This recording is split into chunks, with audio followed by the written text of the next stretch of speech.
Hello दोस्तों, नमस्कार। मैं नितेश स्वागत करता हूं YouTube channel study with student में। दोस्तों, आज हम लोग संविधान से संबंधित क्वेश्चन देखेंगे जो अनुच्छेद 1 से लेकर अनुच्छेद 50 के बीच में है। और दोस्तों, यह वीडियो पार्ट 1 में डिस्कस कर रहे हैं। दोस्तों, आज संविधान का भाग 1 नंबर पार्ट स्टार्ट होगा अनुच्छेद 1 से अनुच्छेद 50 के बीच में। दोस्तों, स्टडी विद स्टूडेंट चैनल को सब्सक्राइब करें, लाइक करें और दोस्तों के साथ शेयर करें। चलिए दोस्तों, शुरू करते हैं। अनुच्छेद 1 संघ का नाम और राज्य का क्षेत्र। दोस्तों, उस संघ का नाम और कितने राज्य होंगे इसके बारे में अनुच्छेद 1 में डिस्कस किया गया है। अनुच्छेद 2 में नए राज्यों का प्रवेश या स्थापना। दोस्तों, किसी दूसरे राज्य के क्षेत्र को भारत की सीमा में प्रवेश कराना, यह अनुच्छेद 2 में बताया गया है। अनुच्छेद 3 किसी राज्य का निर्माण करना और नामों में परिवर्तन करना, सीमा का परिवर्तन करना, यह अनुच्छेद 3 में बताया गया है। जैसे तेलंगाना आंध्र प्रदेश से टूटकर अलग राज्य बना, और जैसे पश्चिम बंगाल की सीमा में परिवर्तन करना हुआ, इन सभी चीज़ों अनुच्छेद 3 से संबंधित हैं। अगला अनुच्छेद 4 में पहली अनुसूची तथा चौथी अनुसूची में संशोधन तथा 2 और 3 के अधीन बनाई गई जो विधियां हैं उसमें चर्चा की गई है। अनुच्छेद 5 में संविधान के प्रारंभ पर नागरिकता। दोस्तों, प्रारंभ में किस प्रकार से नागरिकता थी, अनुच्छेद 5 में बताया गया है। अनुच्छेद 6 भारत आने वाले व्यक्तियों को नागरिकता।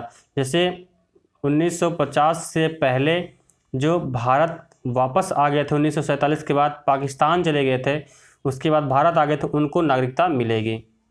पाकिस्तान जाने वालों को नागरिकता। दोस्तों, भारत के लोग जो पाकिस्तान चले गए थे वापस भारत में आए, उनको नागरिकता किस प्रकार से मिलेगी। भारत के बाहर रहने वाले व्यक्तियों को नागरिकता। जैसे कोई NRI होता है, उनको भारत की नागरिकता कैसे प्राप्त होगी, इसके बारे में डिस्कस किया गया अनुच्छेद 8 में। विदेशी राज्य की नागरिकता लेने पर नागरिकता का क्या होगा।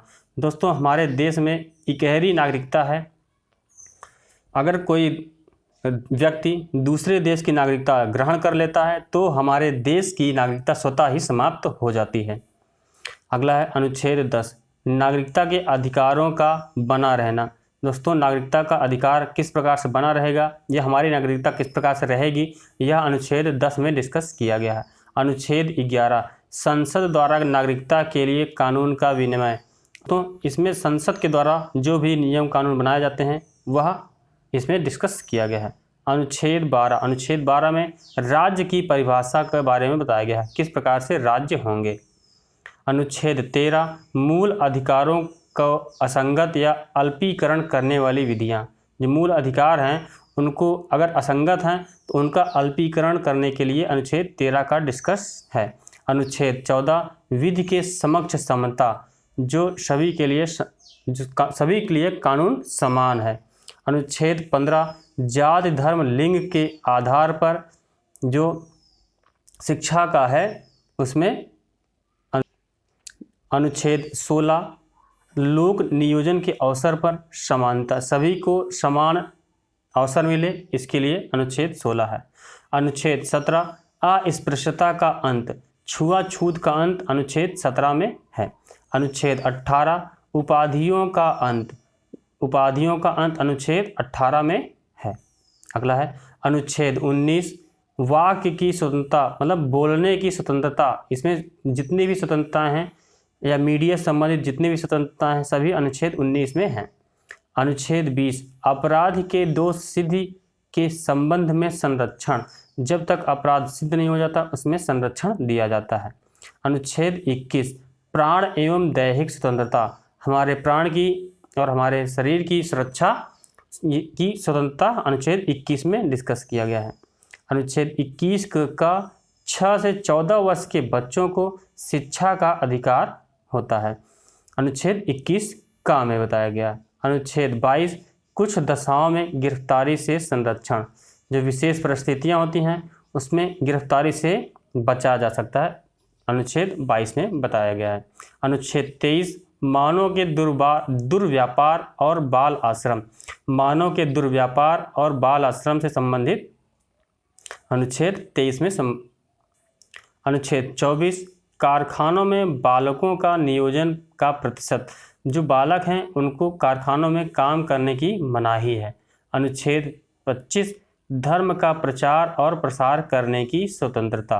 अनुच्छेद 26 धार्मिक कार्यों के प्रबंधन की स्वतंत्रता, जो हमारे धार्मिक कार्य हैं उनको किस प्रकार से प्रबंधित किया जाएगा, अनुच्छेद 26 में बताया गया है। अनुच्छेद 29 अल्पसंख्यक वर्गों के लिए संरक्षण।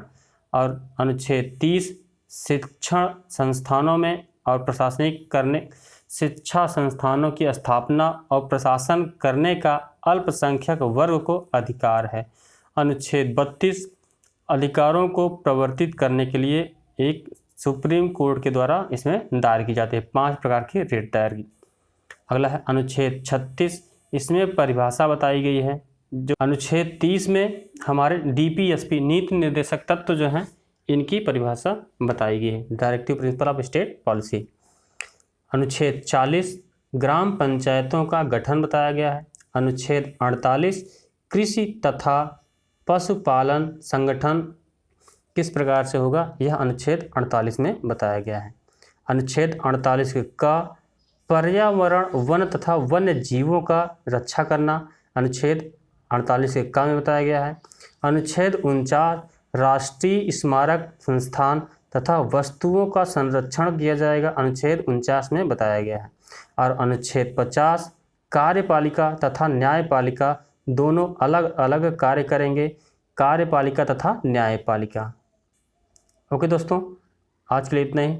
अब मिलते हैं इसके भाग 2 पार्ट 2 में।